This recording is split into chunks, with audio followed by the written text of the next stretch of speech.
Il convient de leur adjoindre dans le second groupe ceux des parlers dont l'importance numérique est exceptionnelle. C'est le cas du pulaar.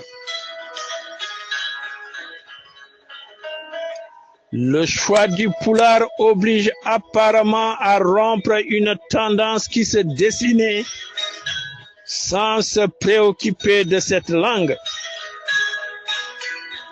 L'assimilation des Haalpulaar telle qu'elle s'est faite au Sénégal et telle qu'elle s'opère par le bilinguisme au Massina et en Basse-Guinée préfigurait son élimination au même titre que le Serer ou le Sonrai devant les langues urbaines.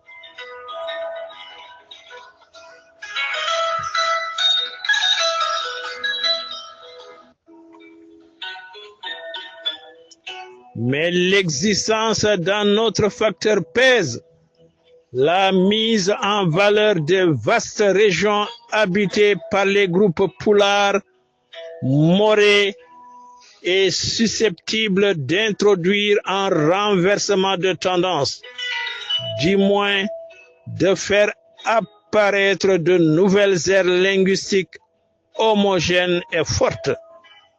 Page 61. À l'arrivée, Pathé Diagne retient qu'il faut concevoir la politique linguistique de l'Afrique de l'Ouest autour de 4 aires: Mandé, Hausa, Wolof, Pulaar. Page 61. Revenant sur l'ère Wolof, Pathé Diagne estime qu'au Sénégal de l'époque, l'unité linguistique est pratiquement réalisée. Malgré cette unité linguistique presque terminée, Pathé Diagne se croit obligé d'insister sur la nécessité d'un large travail d'explication sans lequel on ne ferait que susciter de violents remous. Page 63.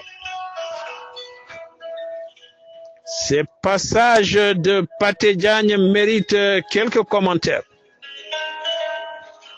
Premièrement, bien que fervent partisan de la wolofisation totale du Sénégal, il n'a pu ignorer l'importance du pulaar par le nombre de ses locuteurs et la résilience qui pourrait être la sienne avec un développement économique équilibré. Comme on le verra plus loin, c'est sa seule prévision que les faits ont confirmé. Deuxièmement, comme le montrent clairement les tendances économiques actuelles, les éléments qui faisaient la force du Wolof n'opèrent plus aussi efficacement qu'avant, d'où le piétinement actuel de son expansion.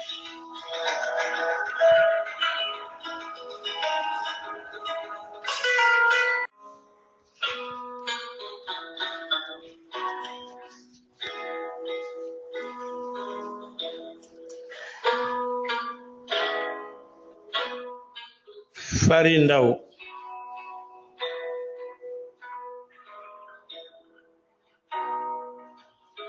En 2016, Fary Ndao, un ingénieur géologue militant des langues africaines, publiait une contribution digne d'intérêt en matière d'aménagement linguistique dans le site lemonde.fr du 2 novembre 2016 intitulé «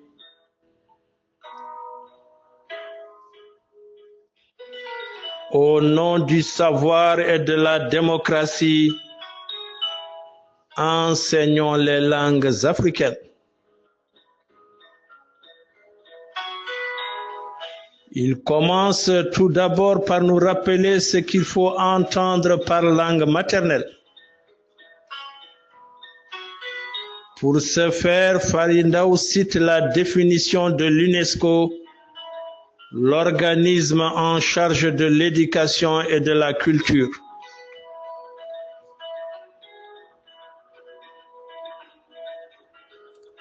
Pour cette branche onusienne, la langue maternelle est là où les langues de l'environnement immédiat des interactions quotidiennes qui construisent l'enfant durant les 4 premières années de sa vie. Il attire ensuite notre attention sur le fait que beaucoup d'enfants africains, notamment en Afrique de l'Ouest, ont une langue maternelle africaine de portée nationale, Wolof au Sénégal, Bambara au Mali, Fon au Bénin, et une seconde langue maternelle d'extension régionale parlée dans leur village, leur ville ou leur province. Une telle situation lui permet de nous faire sa proposition d'aménagement linguistique.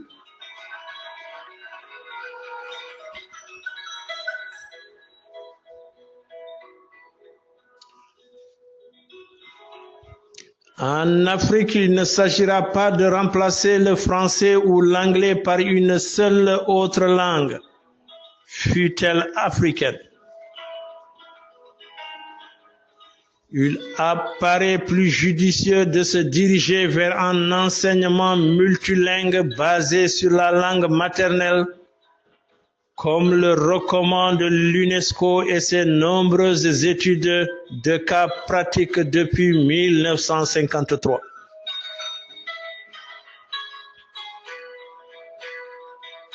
Cet enseignement pourrait se décliner comme suit. Une langue africaine d'extension régionale pour la primo-alphabétisation, rapidement complétée par l'enseignement dans la langue africaine de portée nationale avant l'enseignement des langues internationales. Le triptyque, un territoire, une langue officielle, une nation, est davantage un fantasme qu'une réalité tangible dans les pays africains. Il recommande que la primo-alphabétisation se fasse dans la langue maternelle de l'enfant pour qu'il puisse bénéficier de tous les avantages de l'opération. Un Pulaar dans une zone comme le Fouta, mais que dans d'autres régions ayant des identités linguistiques fortes, des concertations sur le choix de la langue primo-alphabétisation pourraient être menées par les autorités administratives avec les parents d'élèves, les enseignants appuyés par des spécialistes en sciences cognitives. En clair, si l'enfant est dans une zone où sa langue maternelle est fortement minoritaire, il faudra une concertation entre les acteurs concernés pour trouver une solution. L'enfant devra-t-il s'exiler ou prendre par défaut la langue dominante? Pour toute réponse, Farindaou nous renvoie à l'expérience burkinabé des années 2000. En tout état de cause, les réalités du Sénégal ne sont pas superposables à tout point de vue à celles du Burkina.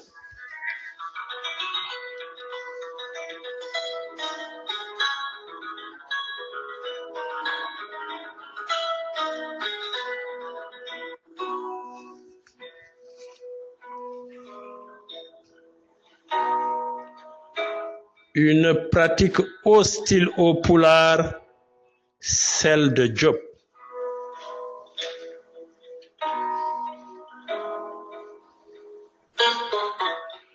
Rentré au Sénégal, Diop se lança dans la lutte politique afin de pouvoir appliquer ses idées sur la Renaissance, utilisation des langues et fédéralisme. Il fonda à cet effet 3 partis, BMS en 1960, FNS en 1963 et RND en 1976. Malheureusement, le succès ne fut pas au rendez-vous.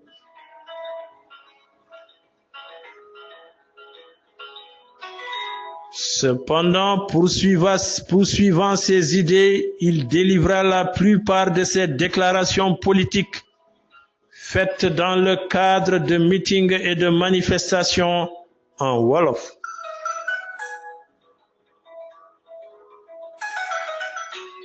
Il tenta aussi, selon certaines sources ayant milité au sein du RND, d'imposer le Wolof comme langue de travail dans les réunions du parti à Dakar, même là où les locuteurs d'autres langues étaient majoritaires.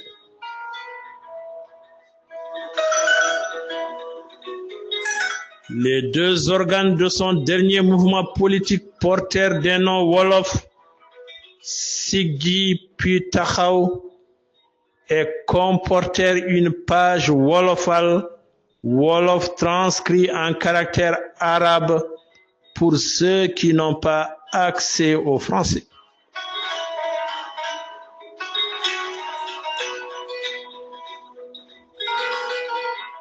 Il est fort probable que les tentatives d'introduction du Wolof à l'Assemblée nationale par Babacar Niang, finalement réussies, ont mûri au RND. En effet, c'est lui, en tant que suppléant de Cheikh Anta, qui accepta d'occuper le seul siège obtenu par ce parti aux législatives de 1983 et que le titulaire avait refusé d'occuper pour des raisons de manque de transparence dans le vote.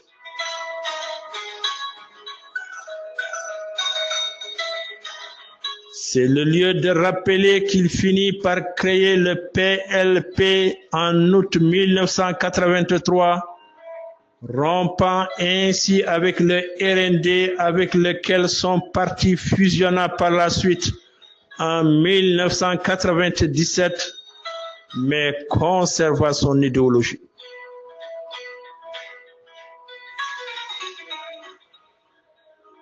On se souvient encore de sa passe d'armes avec le ministre de l'économie et des finances, Mamoudou Touré, qu'il avait interpellé en Wolof et qui lui répondit en pulaar sous l'œil amusé de Daouda Sow, président de l'Assemblée de l'époque.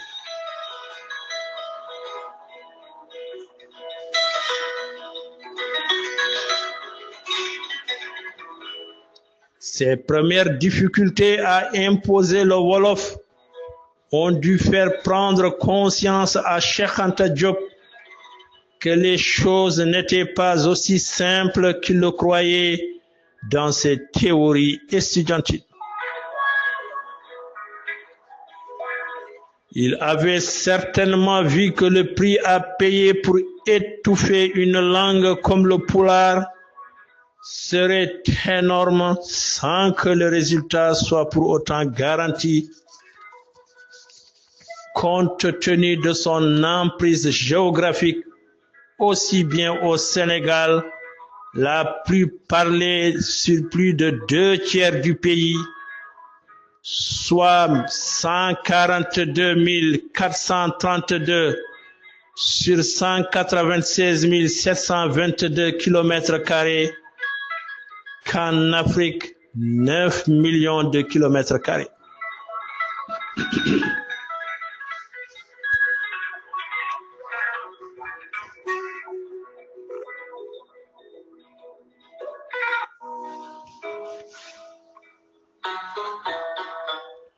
Sur le plan théorique, la solution de Cheikh Anta, qui s'inspire des modèles français et soviétiques, est inadaptée à l'environnement actuel.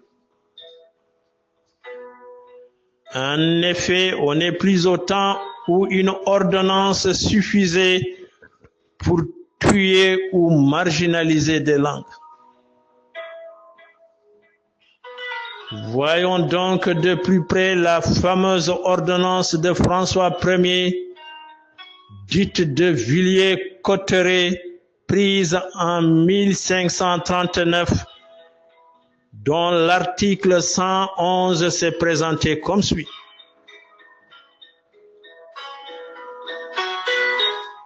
Et pour ce que telles choses sont souvent advenues sur l'intelligence des mots latins contenus esdi arrest, nous voulons dorénavant que tous arrestent ensemble toute autre procédure, soit de nos cours souveraines et autres subalternes et inférieurs, soit de registres, enquêtes, contrats, commissions, sentences, testaments et autres quelconques actes et exploits de justice ou qui en dépendent, soient prononcés, enregistrés et délivrés aux parties en langage maternel françois et non autrement. Et le monarque de droit divin substituait ainsi le français au latin utilisé jusqu'alors. Ce coup de pouce royal allait lui permettre de s'imposer à partir de ce moment comme seule langue de l'État et de l'administration dans le royaume de France, marginalisant ainsi toutes les autres langues parlées jusqu'alors. La formule entre guillemets « car tel est notre plaisir » qui termine l'ordonnance de François Ier montre que le roi était le seul à décider et n'avait de compte à rendre à personne. Aujourd'hui, nous sommes dans une démocratie régie de surcroît par une constitution qui ne donne la primauté à aucune des langues déjà codifiées, article 1er, alinéa 2 de la Constitution de 2001, et préconise l'unité, mais dans le respect des spécificités culturelles de toutes les composantes de la nation. Préambule.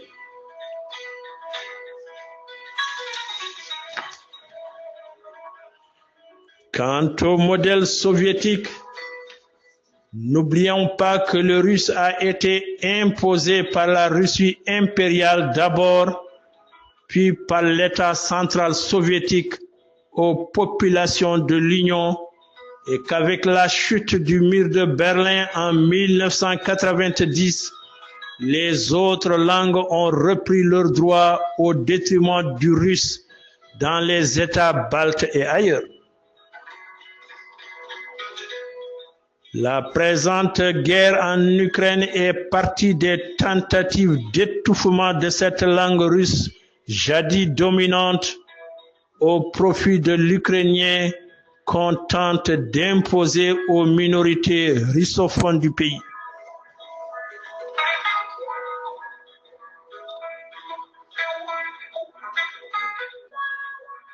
La leçon à tirer de tout cela, c'est que la contrainte et la violence ne sont pas une garantie absolue pour pérenniser la suprématie d'une langue. Au contraire, elles suscitent une haine séculaire de la part des opprimés.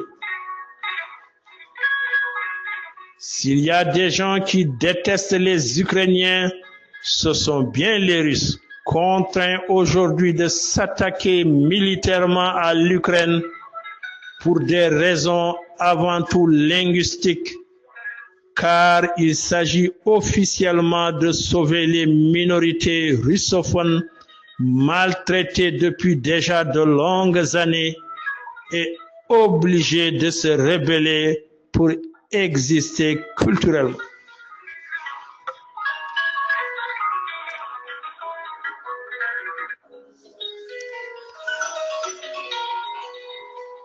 Si Cheikh Anta était encore vivant, il n'aurait pas manqué un homme avisé de réévaluer ses propositions en matière d'aménagement linguistique. Pour la future langue de l'État fédéral africain, il opta pour le Swahili, voire antériorité des civilisations nègres, présence africaine, publié en 1967, page 112-114. Sans attendre la commission qu'il préconisait dans son livre sur l'État fédéral, voire supra. Ici, on peut dire qu'il avait vu juste, car cette option a finalement été choisie par l'Union africaine.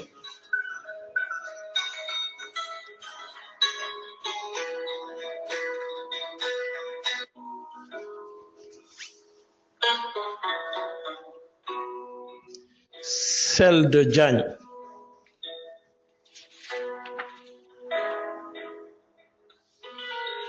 Quant à Pathé Diagne, il a une fois rentré au Sénégal, essayé comme Cheikh Anta Diop de travailler la langue wolof pour la vulgariser et l'élever au rang d'une langue comparable aux grandes langues européennes. Rappelons qu'il a enseigné au département de linguistique de la faculté des lettres et sciences humaines de l'université de Dakar et a poursuivi ses recherches à l'IFON.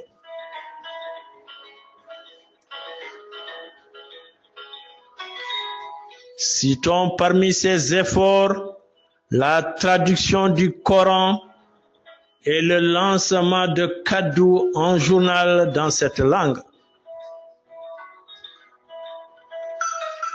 Ce que nous retenons de Pathé, c'est que sa passion pour la promotion du Wolof au Sénégal fut telle qu'elle l'a poussé à faire des affirmations et prévisions démenties par les faits, à savoir que l'assimilation des Halpularen était achevée en 1963 et que le Pulaar serait voué à la disparition n'eût été un facteur qui pourrait le sauver.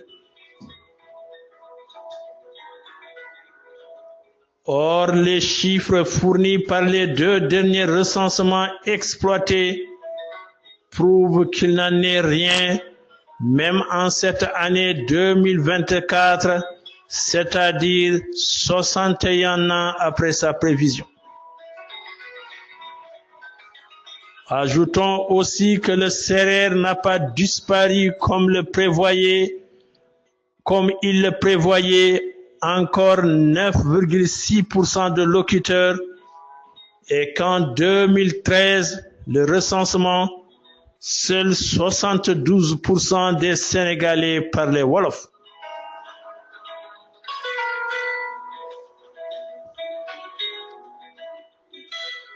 Ainsi prend fin la deuxième partie de l'article du professeur Aboubakry Moussalam intitulé « Le Pulaar ne mérite pas cela au Sénégal ».